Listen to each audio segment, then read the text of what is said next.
no one was looking forward to join quality, which is the case now. They say that I don't want to work in other areas, I want to work in quality. But that sort of visibility also was not there, and quality did not have that glamour, the spotlight and rigor that is required today. Testing the quality into the product doesn't build the quality, it just tells you whether it is there or it is not. When you are climbing a mountain, you have to look at your next step. As a leader, one has to ensure that their team members are on right path and they can easily manage that growth or that next step without tripping or without falling down. Absolutely. When one is working in a team, the team must not be under any kind of pressure or stress. Only when the best will come out. Always people will watch you and learn a lot and follow a lot than what you actually talk about. Certain things are humanly impossible. They can be done with AI. But there is one rider at all the times, and which again is very, very important for pharma industry, that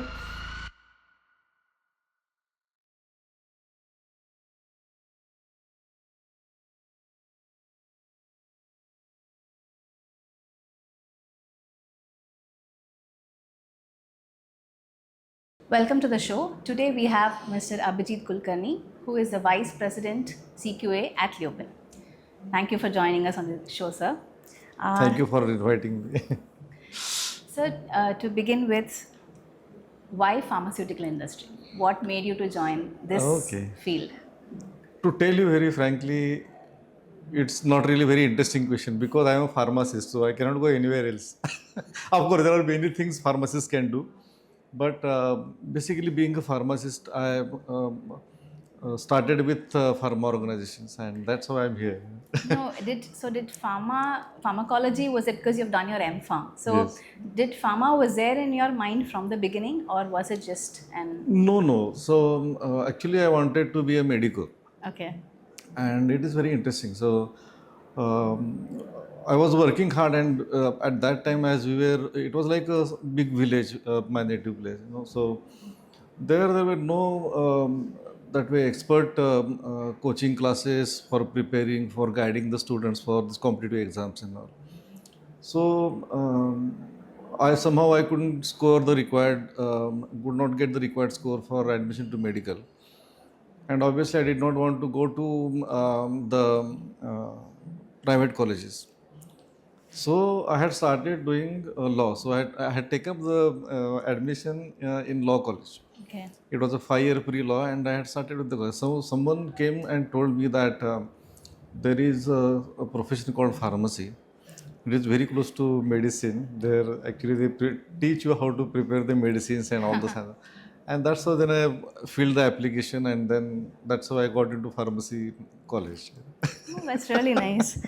So, in your earlier days, what was the first thing that made you connect with and you started genuinely enjoying the pharmacy and pharmaceutical industry? If it comes to enjoying the industry, it was maybe second or third week of my job. So I started my career with Ron Palank. Its earlier name was Main Baker, so many senior people know it as Main Baker. When I joined, it had the name of Ron Palank, and I joined there in formulation development department. And there we used to do a lot of work. It was a center of excellence. At that time, it was developing the formulations for Europe and other regulated markets. Of course, the regulations were not as stringent as they are now, but still they invited a lot of technical discussions and queries. So there was one very interesting situation. There was one formulation which had a co-solvent. And I had read somewhere that if you have to see the effectiveness of that co-solvent system, you need to test it at very low temperature so that you know whether it crystallizes or not. So it was not any formal discussion or so, but I had, out of curiosity, I had done that. As it was MSc, there was a really good amount of freedom that was coming, and although leaders, they used to watch us closely, but they will just guide us whenever things are going wrong. If we are working in the right direction, they will encourage us to do whatever we want. And one fine day, when the formulation was submitted, there was a sudden query about why do you feel that this co-solvent is the right system. And that time I had prepared a nice, good, big design of experiment with different concentrations, different levels of percentages of the individual component of Yeah. the co-solvent. And when that data was handed, when that data was compiled and given, there was a feedback that this is one of the best data that the regulatory agency had received. And it came up within a month, so within 2 3 weeks I had done that, and the next month it was reviewed and approved. And that time everybody appreciated, and that's the time when I started liking it. And anyway, as such, I was really fortunate to be in that organization because we had all the friends there, even the leadership there. They treated the entire organization as a family. And I guess the So beginning of your career is always very absolutely, memorable, right? So absolutely, that makes a big difference. And I was really fortunate to have really a great manager. That is really one gets only by luck. very true. That is very true. So, with such 31 years of rich experience that you have, would you say that quality chose you or you chose quality? Okay, so it's to some extent both. The thing is, I did my MPharm in quality assurance from Goa College of Pharmacy. So the subject I chose was quality assurance. But as such, I never thought when I was doing my masters, I never thought that I'll go into quality because that was the time when quality assurance was just a concept. Many organizations did not even have the function as quality assurance. They had quality department, they had quality control, but many companies did not even have quality assurance as a function. So it was something which always was thought as something in future. And that course had really very interesting subjects and topics, including auditing, qualification and validation. And that I was really good in qualification and validation because it was highly technical and very interesting. And we had tried that in some of the experiments that we were running. We tried that. We also had industry training and induction. There also had seen some very good examples. Somehow I had very good understanding in qualifications, validations. And I told you I started my first job with a British company, which became a French company Yeah. later. So that company, they were really very forward looking and looking ahead at least by 20 years. So they came up with the plan for the facility upgrade, and they started the activity, and they took up the role of qualification and validation with multiple different people. They checked with people from manufacturing, packing, engineering, the existing quality team. No one was ready to take it up. And I had my first boss, which I said I was very lucky to have him as my first boss, Dr. Shailesh Nagarsekar. So, he was very well aware of the syllabus of our MPharm quality assurance. Okay. So he said, if you want expert in qualification and validation, we have one, and that fellow will do the work very well. Don't no worries. And then he put me there in quality assurance. So that's how, because of those projects and the qualification validation requirements, I moved from development to quality.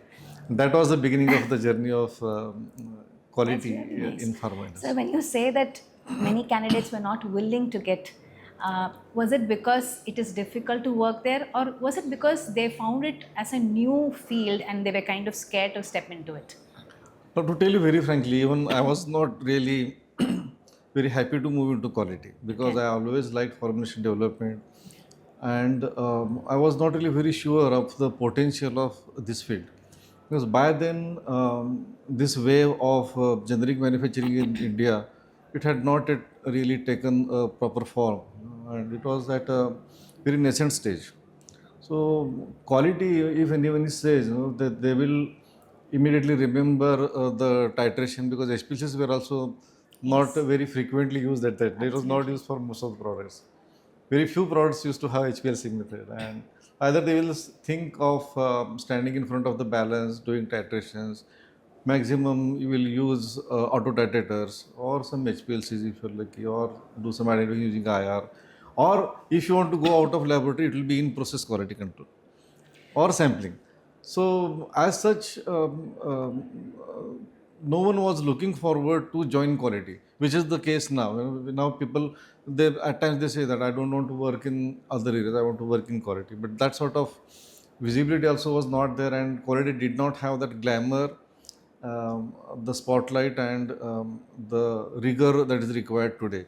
Absolutely. Is it because that the tasks are more laborious, and I think it also involves a lot of precision, attention to Absolutely, details. absolutely, So, absolutely, absolutely. And another thing there was for youngsters, the thing was, if you go to quality control, you will have to stand complete 8 hours. You can't sit. today, standing 8 hours is people have started working from home. Remote working is now Absolutely, going on. So, absolutely. I completely resonate with that. So at that time, there were not many people who were very keen to join quality or make career in quality. So, sir, when it comes to quality, you have worked in different pharmaceutical companies. What is that one nature or code of conduct that people get about quality which newcomers simply don't understand when they step inside the company? Um, this is really very important part, because as such, if someone asks you how you build quality into the product, okay, or how when the product, your product is a quality product, and what is the contribution of quality assurance, so it's very difficult for a fresher to give the answer to that as to what is the contribution of that, because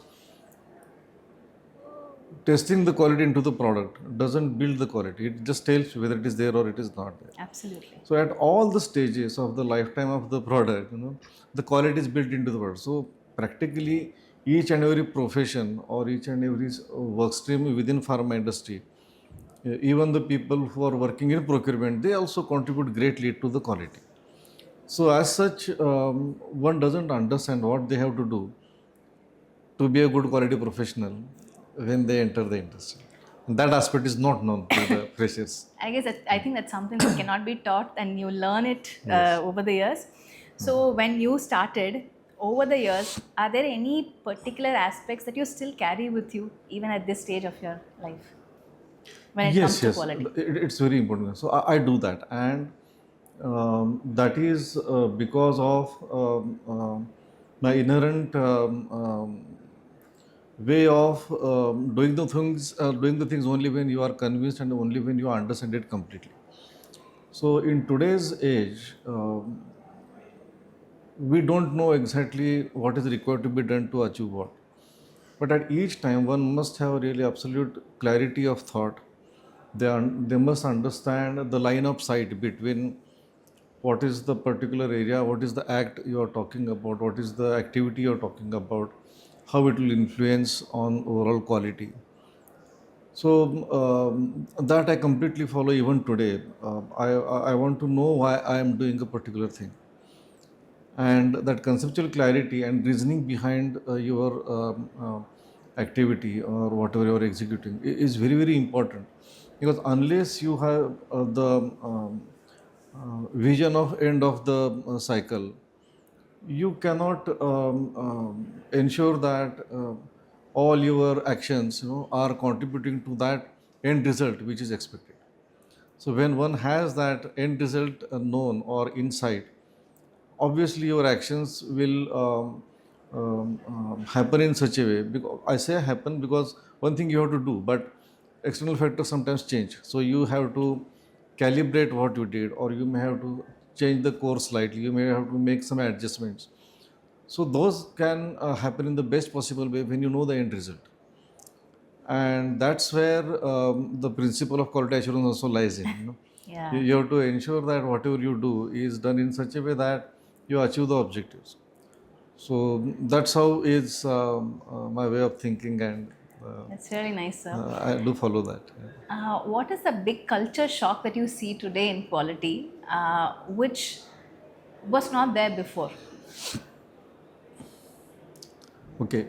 Um, I told you a few minutes back, what was the impression of quality. Yeah. Yes. Correct? So when I got into the quality, I started working with projects. So the The activities they started with even learning how to see the drawing, okay, thinking of what are the requirements of a particular room if I have to install the equipments which will manufacture or which will perform particular manufacturing step. So all that was happening, but at the same time, while I was doing this, I again want to thank my first boss, for doing that to me. It was ensured by the organization and by my manager that I work in all different sections of quality. So I had to go do the sampling, I had to do the payments, I had to do the titrations, I had to use the auto titrators, I had to use the HPLC, I had to do the IPQC checks, I had to be in process validations person, I had to go to vendors for auditing. Okay, so all different spheres of quality assurance function, I had to get in. And nowadays, already there is a lot of competition in all these things because the field is getting saturated, and it was not the case at that time. So that was that orientation in all the department out that the requirement that my organization had that this person must be having exposure to all. That was really very unique, and that I don't see nowadays. Nowadays. So is it because of the transition of the auditing that has happened? It is because of the way the industry has Evolved. grown and evolved. Because probably that might be the case at that time in some of the advanced countries or developed countries. Because I experienced in one of my trip to Germany, it was a massive water system, and if I ask what is the MOC, he will say, I'll ask the metallurgist. When I ask what is the velocity, then he says, I call my chemical engineer. And here we knew each and everything about the system, okay.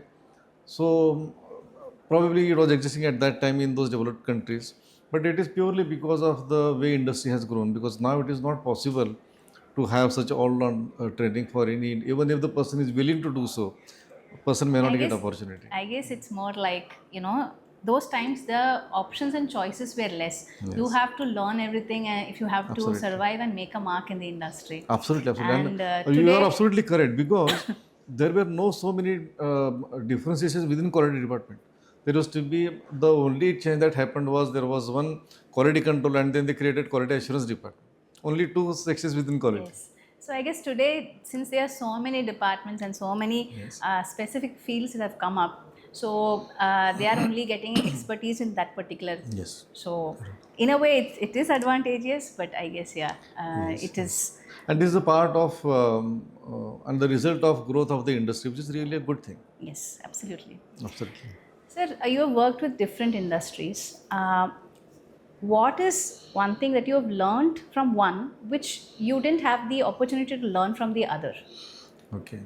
Or probably the one that you would, that helped in the previous organization?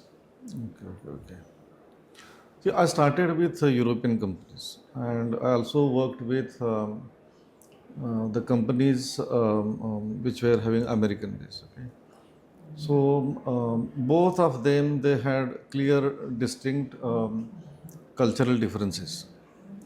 But one thing that I learned from the initial organizations, which are mainly European organizations, there was really a good stress on standardization. They wanted to happen the things in a particular way. They again had a very very sound technical rationale behind whatever is done. So it has to, whatever is done or planned or done or reviewed, or even we are thinking of doing something, it has to have that scientific background. That was the expectation. True. And later on, after a few years, also it got attached a very very strong, what I would say, trait or expectation of risk management.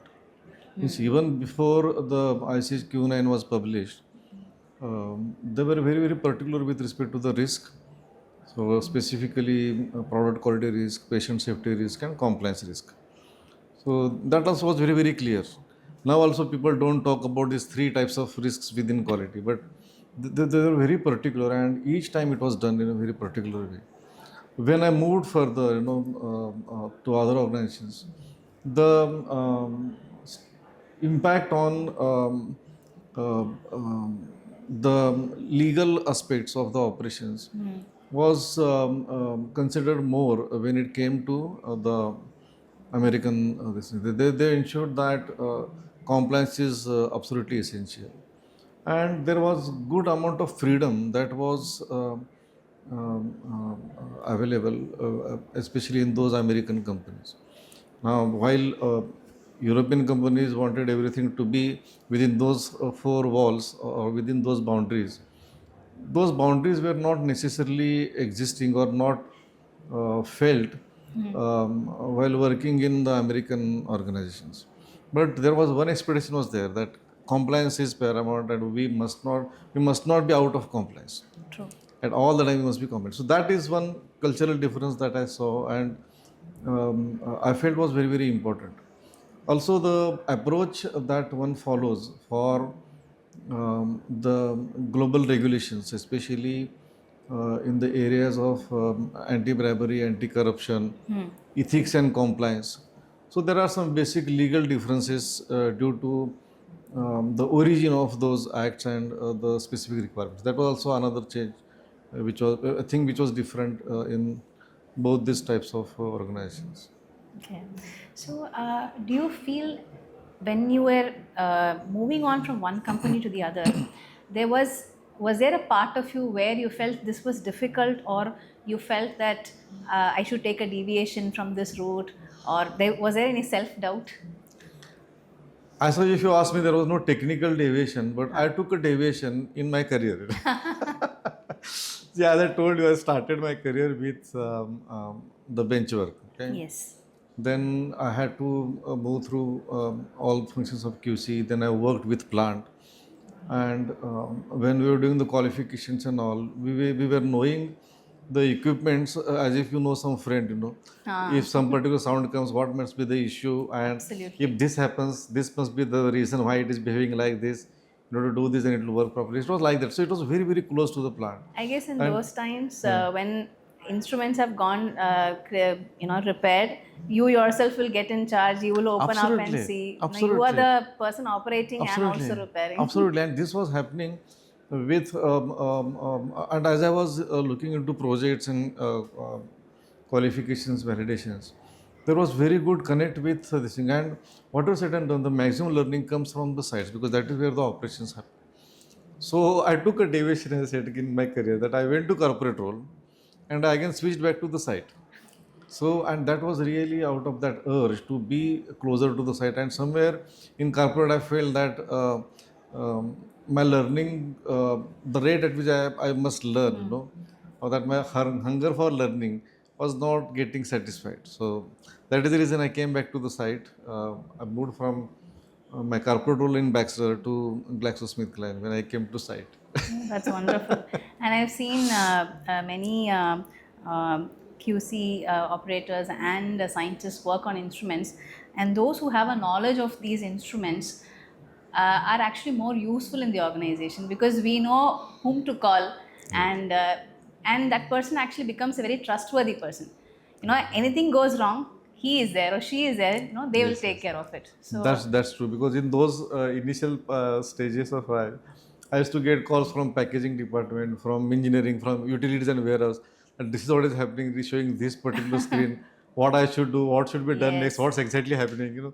So those what you say is absolutely correct. I It is completely because I've also experienced that, and I guess in today's time we have again people doing different tasks, which probably helps us to save time. But I guess somewhere that hampers the knowledge, the learning aspect as well. absolutely, absolutely. Sir, when it comes to operating inside global generic giant like Baxter, what scale did you teach, and what quality actually meant when the volumes were enormous and the margins are very thin? Yes. One thing that I see in this industry is one thing is very, very clear, that is absolute compliance. It is absolutely necessary because I have seen multiple facilities in developed countries, and I have seen the facilities in India. The Indian facilities are much, much better, but still they undergo a lot of rigor in inspection when the agencies are inspecting us, auditing us. So what it calls for is it really calls for a great discipline, because you have to take the decisions related to batch disposition at the right time. Second thing is you also need to be really very clear with respect to the principles of impact assessment. There are multiple instances, events, issues, and at that time you must be very clear with respect to the impact assessment, because when you are a generic manufacturer, the volumes are really huge, and you have impact on those many individuals. Because one must remember within quality that one has to be patient advocate, and also at the same time one must understand that there is a patient at the end of the supply chain. So why it matters? Because there are people who are waiting for the medicines which are affordable. Yes. So one cannot take infinite time to take a decision to give a verdict. Second thing is, whenever you're talking about batch disposition, I won't say batch release because it could be rejection also. So whenever you're talking about disposition, you have to be really very sure, because if it is a wrong decision, it is going to impact those many lives. Absolutely. If it is a wrong decision in terms of rejection, suppose if I reject a good batch, okay, because of some compromises, then also I must be mindful that those many patients are going to be missing their dose, okay. So one has to really play a very balanced role, and they have to act very firmly. And also there are some instances wherein one has to do the ring fencing when it comes to impact assessment. So that ring fencing with respect to what is impacted, what is not impacted. Okay, so that one has to really have a really good ability to do that, discern the facts and impacts, and take out what is bad, and verify that what is left behind is really good and not have any impact. Another thing that one has to look at is the absolute level of compliance that is required, and this is in terms of your procedures, your testing protocols, your manufacturing instructions, each and everything that goes into this, whether it is with respect to the supplier qualification, or even if it is with respect to contract testing, whatever it is, it has to be really within those frameworks for compliance, and you have to manage it with great speed and great effectiveness, So you said or great that. efficiency, I would say, rather. Yeah. So you said that the fear and the responsibility that when you work, that so many lives are at stake. Do people today in quality realize that, and to what extent? See, I don't exactly remember about what people feel, but what I felt is initially there was some pressure, but that turned into a pride, that you are impacting so many lives, and that is a matter of pride, and that something also gives you a purpose for a career and life. But I don't see that in many places, because we have to have the organization structure in such a way that we take away that burden from the people who are actually working with their own hands. Because when people work with their own hands, they have to have the entire focus of their attention onto what they're doing.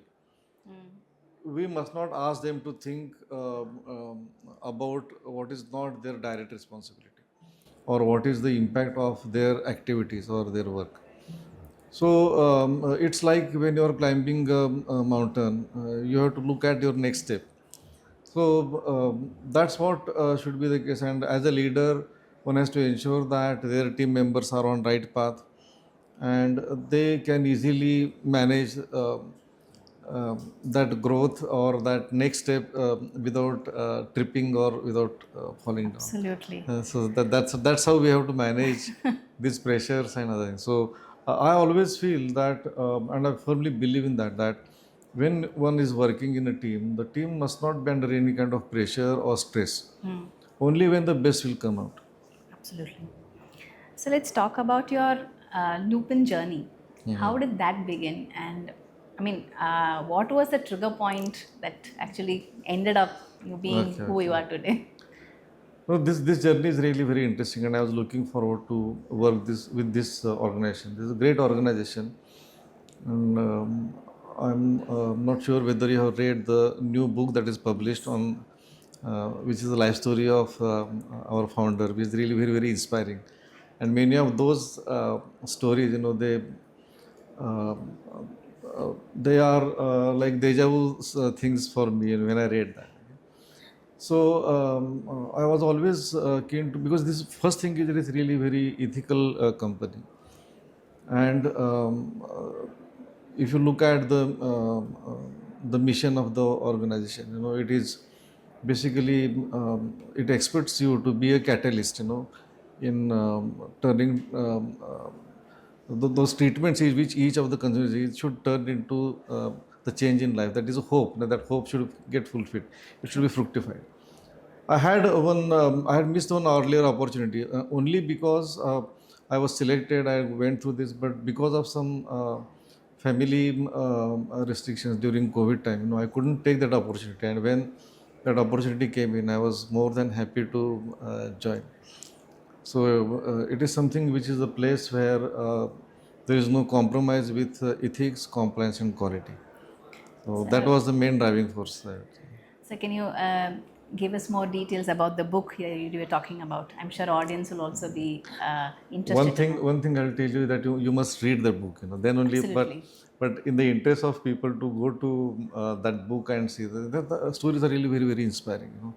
See, a small a boy of 13-year-old, when the boy loses a friend due to a deadly disease, okay, that sows the seed Ah, of that, what we can say, a passion or that strong desire to stop this and prevent such things, and then that leads to formation of such a big company. You can imagine there are a number of stories like that. Even there were many business decisions, which are really very critical, but those decisions were taken considering the patient at the end of the supply chain, what is required for the consumers, the patients. So those decisions were taken, although they were not really financially wise decisions. But just because there should be availability of the right medicine at the right time, the operations continued. There are many good examples. You should read that book. absolutely. I guess I'm sure people who are not in the pharma field should also read it. Absolutely, I'm sure absolutely, it will be a very absolutely, motivation absolutely. and inspiration Correct, stories. correct. Sir, you have led both global compliance and as well as biotech CQA, two disciplines that require very different kind of thinking. So, how do you manage to do that? And can you give us See, some the points on that? first thing is, I don't think it requires two different thinkings, because what is Okay. said and done, um, you are the patient who is going to consume the final end product is a patient, and whatever is treatment you are working on, that is going to get a great improvement in quality of life. Okay. Second thing is, I was fortunate to work on different dose forms right from my first company, and even when I was working with GSK at one particular location, there were almost 11 different dose forms. Okay, so irrespective of the dose form, irrespective of the technology that is used, what are the principles, what are the quality expectations, and the basic GMP, GLP expectations, they don't change. True. So yes, you are right. You have also worked in different areas, biotech and general or small molecules, but the basic principles they remain the same. And True. biotech, one way it is critical because you need to be very clear about the aspects of fermentation, cell growth, replication. Okay, avoiding contamination during the what we can say, the phase where you grow the cells in number, fermentation phase. Similarly, subsequently, you have to follow the aseptic principles.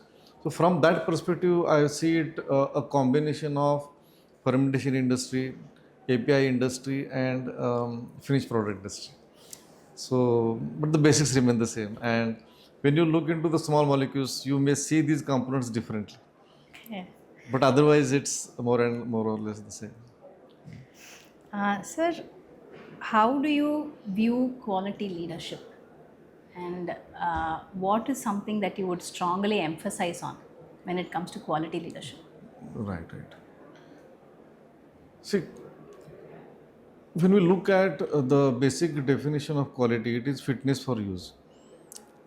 When we are dealing with health products, it is anything that would help the patient and will not harm the patient. That also comes because many times you can decide, a television or a fridge or a fan, whether it is fit for use or not. You can easily make out. But for medicine, it is different. Okay, and in quality,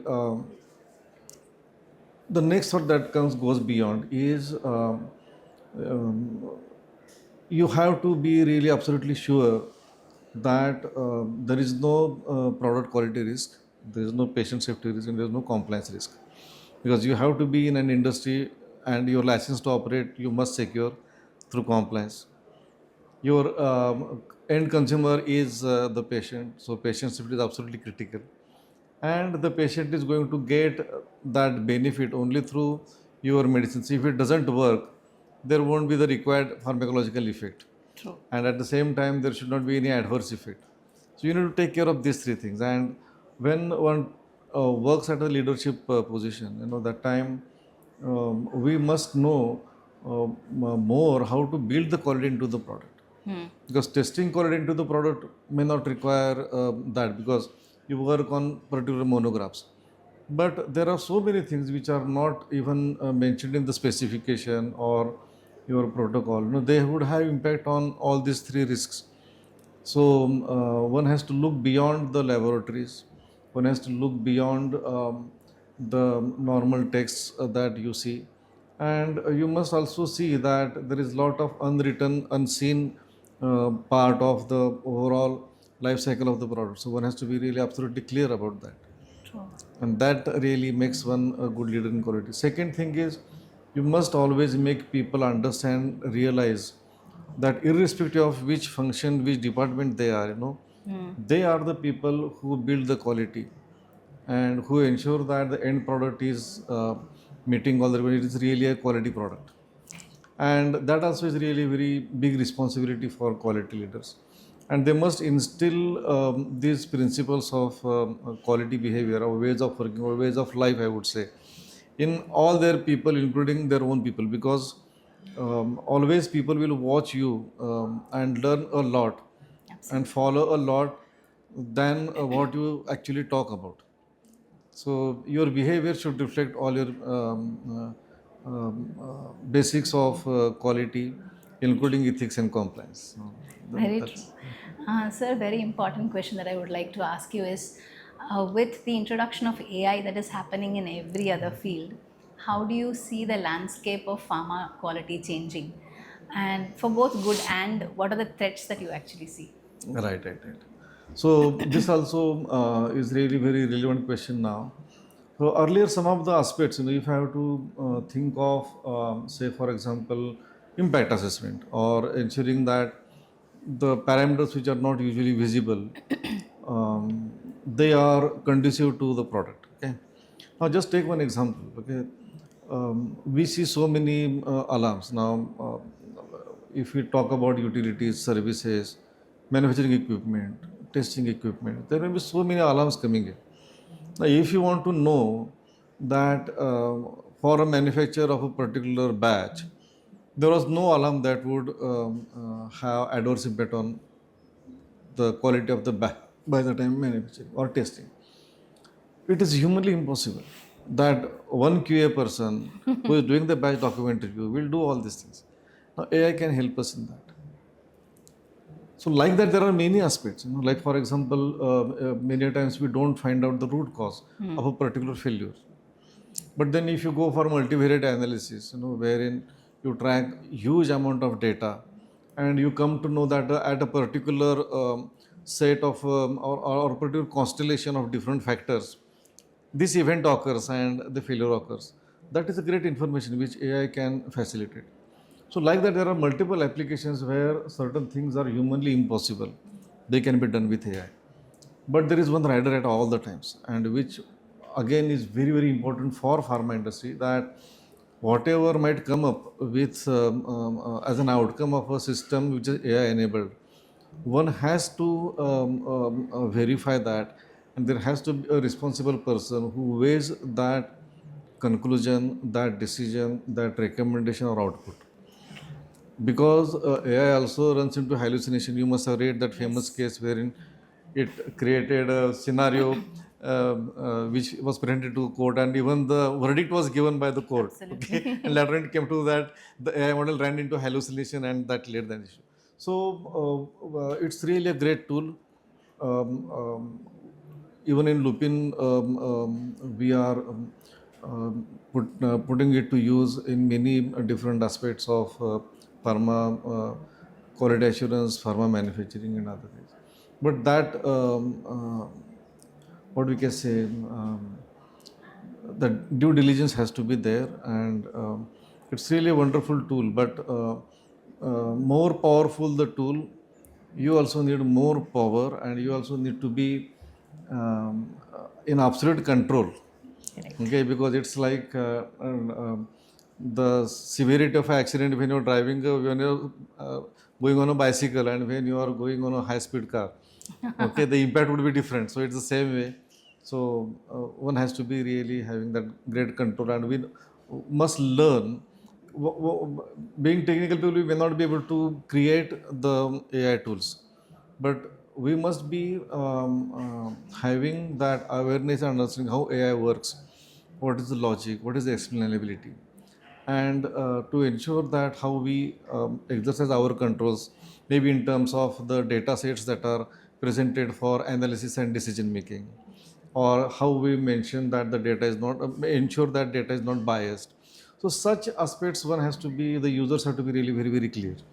Even Absolutely. though they are not software programmers, they must be aware of this, and they must be very well conversant with this. And nowadays you also hear about the prompt engineering. So that also is basically a science wherein you know how the technology works, and you use it to best of your advantage. And again, before we accept those outcomes, one has to have that human verification. In a Very true. responsible, mindful person Yes. accepts it with all the common sense logic rather than accepting it blindly. Very true. Very well said, sir. So finally, what benefits can one achieve from attending events like Analytica India? It's really wonderful thing. See, today there is an explosion of information, right? And one cannot know anything and everything. It's just impossible in today's world. But at the same time, whenever any knowledge, any information is required, it is just available at few clicks. It's available at hand. So today, the definition of most knowledgeable person, according to me, is changed. What I think is, who is most knowledgeable person? The person who knows what he doesn't know, or what she doesn't know. That person is most knowledgeable, because you can get that information by referring the right or by reaching the right source of information. And analytica, such events where we are in, they are really useful in telling you what's happening around, what's happening across the world, what is the latest. And earlier people were having handicaps in many of the areas, and how those like for example, take simple example of lack of the variability in analysis due to improper shaking, or variation that's coming because of the shaking by different chemists, which will lead to different levels of extraction of APIs and different results. That is taken away when you use the shakers. Now, if someone is continuously working in laboratory, doesn't come to such exhibitions, they will never come to know what's happening outside. That's true. So from that perspective, this is really a great opportunity for people to learn, to understand, and to see what's happening, what's the latest in the world. And then whenever it is required, when it is applicable, they can anyway reach the right source where they can get. And those there are a number of vendors here who are providing that information, providing those equipments, instruments. It's really a great event, I would say. Thank you so much, sir. Thank you so much for such wonderful insights. I My hope pleasure. our audience has got to know a lot of new information and basic foundation about quality. Thank you so much for being on the show. Thanks a lot. Thank you. Thank you so much to Pharma now as well as Thank you so Analytical much. Lab India. Thank you. Thank you.